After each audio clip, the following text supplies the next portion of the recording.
Shalom pendengar yang dikasihi dan mengasihi Tuhan Yesus Kristus. Kita berjumpa lagi dalam program Waktu Teduh bersama Renungan Harian terbitan Yayasan Gloria. Mari kita siapkan hati untuk mendengarkan firman Tuhan. Izinkan Roh Allah memberi kita hikmat agar kita dapat semakin mengenal, mengasihi, dan memuliakan Tuhan setiap hari.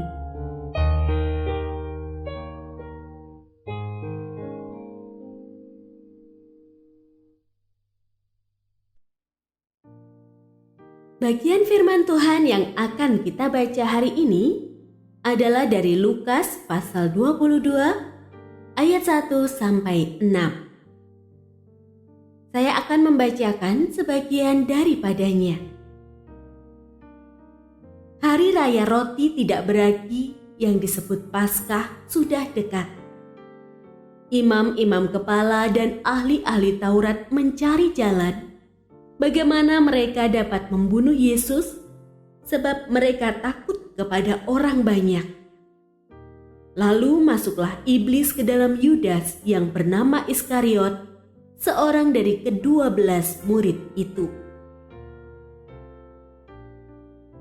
Pendengar yang mengasihi Tuhan, ayat yang kita renungkan secara khusus hari ini adalah dari Lukas pasal 22 ayat 2.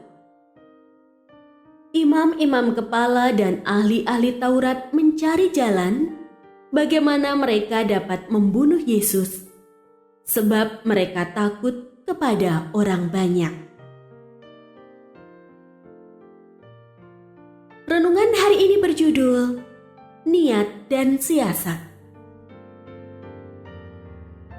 Yang paling menentukan tindakan manusia pertama-tama ialah niatnya.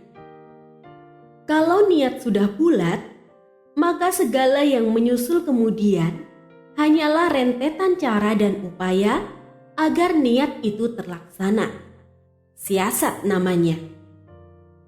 Jika niatnya jahat, namun takut ketahuan, maka siasatnya pasti licik, mengembuskan udara bisik-bisik dan berliku-liku penuh intrik. Permufakatan antara niat buruk dan siasat licik melahirkan aksi jahat. Injil Lukas melukiskan kisah pengadilan Yesus menjelang penyalibannya sebagai drama kejahatan yang licik penuh intrik. Mengapa? Sebab keputusan sudah ditetapkan sebelum pengadilan digelar. Yesus harus mati.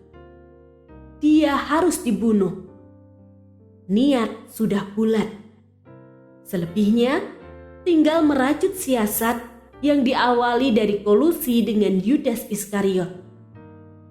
Para saksi palsu, desakan kepada Pilatus, hasutan kepada orang banyak, semuanya hanyalah geliat siasat supaya akhirnya niat tersembunyi itu bisa diberi bobot resmi menjadi hukuman mati. Niat hati patut selalu diwaspadai, termasuk yang ada di dalam diri kita sendiri. Sebab segala aktivitas kita sebenarnya hanyalah buah dari niat yang mengendalikan dari dalam. Bukankah semuanya berpulang pada niat? Kalau masih ada niat baik, segalanya masih dapat dirundingkan. Namun jika tidak, perundingan apapun pasti alot, bahkan sia-sia. Jadi sebaiknya kita senantiasa kritis terhadap sebuah niat, termasuk niat yang terkandung dalam hati kita sendiri. Tuhan itu melihat hati kita, mengenali niat kita.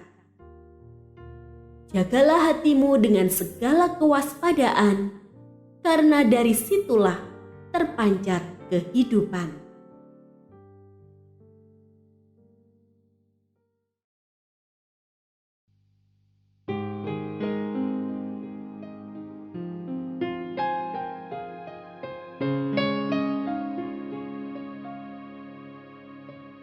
Pendengar yang mengasihi Tuhan, Apakah Anda diberkati melalui renungan harian? Jadilah berkat dengan mendukung pelayanan kami. Dukungan Anda dapat disampaikan melalui rekening Bank BCA nomor 4565008880 atas nama Yayasan Pelayanan Gloria. Informasi lebih lanjut mengenai renungan harian dapat dilihat di situs web kami renunganharian.net. Tuhan Yesus memberkati dan menjadikan Anda berkat di hari istimewa ini. Shalom.